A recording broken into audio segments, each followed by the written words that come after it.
Hi friends, आज मुझे आपण सहित शेयर करी आम समस्त ऑल टाइम फेवरेट पाव भाजी रेसिपी। से भी पूरा इजी प्रोसेस रे किंतु टेस्ट पूरा जबरदस्त रहिबो।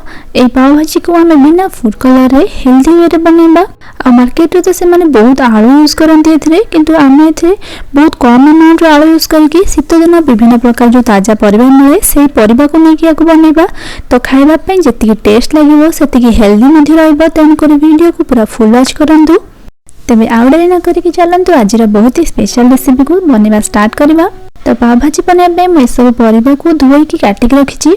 परिबा भीतर नेछि फूलकोबी, गाजर, बीटरूट, आलू आ गोटे बाउल टिके कम हबो नेछि ग्रीन मटर। बीटरूट को बहुत बढ़िया नेचुरल कलर देई थाए, ता फूड कलर रे किछि भी आवश्यक पड़िबोनी। तापर एठी मैं ग्रीन मटर फ्रेश नेछि, सेति पय एही स्टेज रे यूज करछि। जदि आपण फ्रोजन मटर यूज करछन्ती ताले परे देबे। एबे प्रेशर कुकर रे जति परिबा देछि तार गोटे इंच ऊपर जाय पानी देछि। जमारे भी एबे ठारू अधिक अमाउंट रे पानी देबेनी। परे हमें भाजीर कंसिस्टेंसी देखिकी पानी ऐड कर परिबा। तापर परिबा को देखिकी मोडे 2 चम्मच लूण देकी प्रेशर कुकर को बंद करके मीडियम फ्लेम रे 4 रु 5टा हुइसेल मारिया पर्यंत छाड़ी देबी। जदि आपन पाखे अधिक टाइम नथिबो ताले हाई फ्लेम रे 6 रु 7टा हुइसेल मारि परिबे। सेपटे परिबा सिजिबा भितरे एपटे भाजी पई अन्य सब जिंस को रेडी करनो छी। तो पियाज और कैप्सिकम बहुत इंपोर्टेंट भाजी रे बहुत बढ़िया टेस्ट आसी थाए। एटा को अधिक अमाउंट रे देले तो मु एठी 3टा पियाज और 2टा कैप्सिकम को पूरा छोट छोट करी काटि नै छी। जते संभव छोट करी काटि नेबे।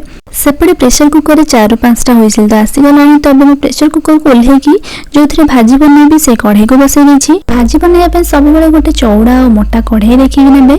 मैश करिवा पे इजी हे थाए आ भाजी को अधिक टाइम को कुक करिया थाए तो तळे मध्ये लागि न थाए। तापरे कढ़ाई गरम होला परे मु 2-3 चम्मच रिफाइन ऑयल ऐड कर दै छी। तापरे पाव भाजी रे सबटु मेन इंग्रेडिएंट बटर ऐड करिवा। जदि बटर अवेलेबल नै ताले केवल ऑयल भी बनै परिबे। बटर मेल्ट हे गला परे गोटे चम्मच जीरा ऐड करनो छी। जीरा क्रैक हे गला परे काटी के रखिथिबा पियाज और कैप्सिकम को ऐड कर दबा। और मीडियम फ्लेम रे पियाज और कैप्सिकम को किछ टाइम भाजी नेबा। पियाज और कैप्सिकम रो अमाउंट टिके अधिक अछि तेनु कोइरा टिके टाइम लागिबो भाजबा पे। मीडियम फ्लेम रे 2-3 मिनिट भाजी नेला परे पियाज और कैप्सिकम एठी सॉफ्ट हे जाईछि। तो अबे मु ऐड कर दउछि एथिरे गोटे चम्मच अदा रसुन पेस्ट आउ गोटे कंचा लंका को छोट छोट करी काटी रखिछि सेटा को ऐड करकी अदा रसुन पेस्ट कंचा स्मेल जिबा जाय एटा को आउ किछ टाइम भाजी नेबा। सेही टाइम भितरे मु टमाटो को चॉप करनोछि। जेमिति हमें पियाज और कैप्सिकम अमाउंट टिके अधिक नैचंती सेमिति टमाटो को भी अधिक अमाउंट नेबा। आ देखिए कि टिके पाचिला और लाल टमाटो नेबे। भाजी रे बहुत बड़ा खट्टा टेस्ट आसीबो आ बहुत बड़ा कलर मध्ये आसीबो। टमाटो जल्दी सिजिबा पय मु एठी अल्प टिके लूण दे दउछि। तापरे आउथरे सब को भलो भाबरे मिक्स करिकि टमाटो को भलो से सिजिबा पय एटा को कवर करिकि किछ टाइम जाय छाडी देबा। 3-4 मिनिट टमाटो को कवर करके सिझिबा द्वारा टमाटो बहुत बढ़िया से सॉफ्ट हो जाइछि। तो एबे इथरे सब सुखा मसला ऐड करनबा। प्रथमे मु एठी हाफ चम्मच हळदी गुंड, तापर गोटे पूरा फुल चम्मच काश्मीर लंका गुंड, तापर 2 बड़ चम्मच पाव भाजी मसला ऐड करूछि। केवल पाव भाजी मसला ही सफिशिएंट सब टेस्ट सेथरु पय आसीबा और कोनोसी मसला ऐड करिया दरकार पड़िबनी। आ जो काश्मीर लंका गुंड ऐड करछंती आ ता सहित टमाटो और बीटरूट नेचुरल रेड करे पय आस्ताय। तो फूड कलर किछि भी आवश्यक नहीं। तो मसला तो हमारे रेडी हो जाइए। एपटे सिझे रखिथिबा परिबा को चेक करनबा।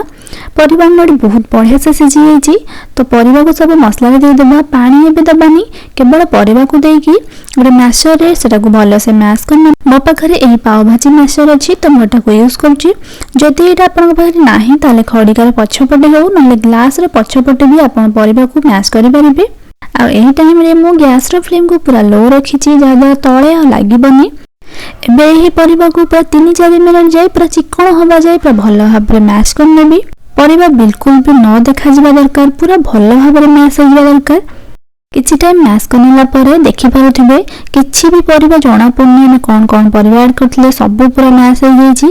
बट देखि पारुथिबे कंसिस्टेंसी रे बहुत ठीक अछि। तो एबे एथरे हम पानी ऐड करनेबा। फास्ट जदि हम अधिक पानी दे थांदे ताले भलो भाबरे चिकन करिकि परिबा को मैश करि पान थांदे। सेति पय फास्ट कम पानी देबे, परे एई टाइम रे आपण पानी ऐड करि परिबे। प्रेशर कुकर रे परिबा सिझा पानी को ऐड करछि, सेइतरे भी बहुत बढिया टेस्ट आसीबा और सेटा हेल्दी मध्ये। सेटा को जमारे भी फिंगिबेनी, सेटा को ऐड करिवे। ताहा परे जदि आपण को एक्स्ट्रा पानी आवश्यक होउछि ताले गरम पानी ऐड करि परिबे। तापर एथिरे अल्प टिके लुण देकी कवर करके 3 ରୁ 4 मिनिट पर्यंत भाजी को आउ थरे कुक करबा पे छाडी देबी। आगु म परिबा सिझेला बेले लुण ऐड करथिली आ मसला बेले भी लुण ऐड करथिली तो देखि कि अल्प लुण देइछि। सेपटे भाजी कुक हवा भितरे म धनिया पत्र को एकदम पूरा छोट छोट कर काटी रखिछि। पाव भाजी रे धनिया पत्र ऐड करले टेस्ट आहुरी बढ़ी जाए। तापर आ गोटे लेंबू को मध्य काटी रखिछि। लेंबू रस ऐड करबा द्वारा बहुत बड़ा गोटे खट्टा टेस्ट आसीबो तो बहुत बढ़िया लागिबो। कि यदि आपनको अधिक खट्टा पसंद नहीं ताले आपण लेंबू को स्किप कर परिबे। तो भाजी को कुक करबार 3-4 मिनिट हे जाइछि।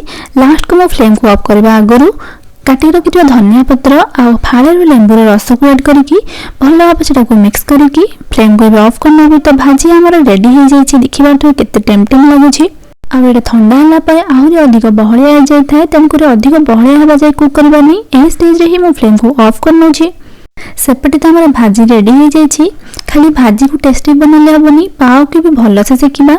तो सेति पय देखि पारुथिबे पाव को सब म गोटा गोटा करके अलगा करला परे मझिरु तार गोटे गोटे कट लगे नउछि जहा द्वारा बहुत बढ़िया से हम बटर ताको सेकी परिबा। पाव को कट करला परे पाव को सेकिबा। तो सेति पय म गैस ऑन करके गोटे तावा को बसे देछि। तावा गरम होला पर सेति दे दोछि बटर।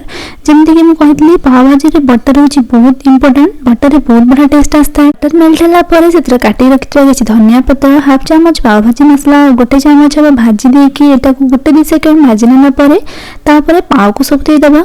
जदि आपण पाव को एही प्रोसेस रे देखु जंदी ताले पाव रो पूरा भीतर पर्यंत भाजी रो फ्लेवर आसी थाए। खाइबा पय बिल्कुल फीका लागि न थाए तो बहुत टेस्ट लागे।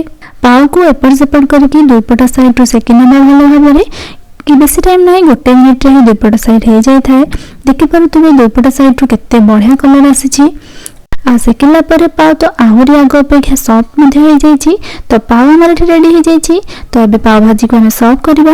भाजी को सर्व करबा आगरु सेटा को आउ थरे भलो भाबरे मिक्स करके तापर जे की सर्व करबा। फ्रेंड्स आज रेसिपी जदि आपको भल लगी ताले प्लीज वीडियो को लाइक करंतु निज फ्रेंड्स मान सहित शेयर करंतु। आ जदि एते जाय चैनल को सब्सक्राइब करना ताले जल्दी जल्दी सब्सक्राइब करनांतु। जेते बेले भी आपण पाव भाजी बनाउचंती सब बेले ट्राई करंतु गरमा गरम सर्व करबा पई। एई ठंडा ठंडा पाग को गरमा गरम पाव भाजी खाइबार मजा है किछि अलगा। तो देखिले तो केते इजी प्रोसेस रे मार्केट थारो भी टेस्टी पाव भाजी घरे बनै परबा। आ सबुठ इम्पोर्टेंट होची आमे एटा को बहुत हेल्दी वे रे बनै परबा बिना फूड कलर रे आ बहुत सारा ताजा परिबा को नेकी बनै परबा। तो पाव भाजी तो पियाज आ लेंबू बिना अधुरा तेन करी म साइड रे पियाज आ लेंबू सहित सर्व करछि। तो आपण एही प्रोसेस रे पाव भाजी को निश्चित ट्राई करंतु। आपनको केमति लागिला मते कमेंट सेक्शन में जणांतु। देखा नेक्स्ट वीडियो रे। Till then take care bye bye.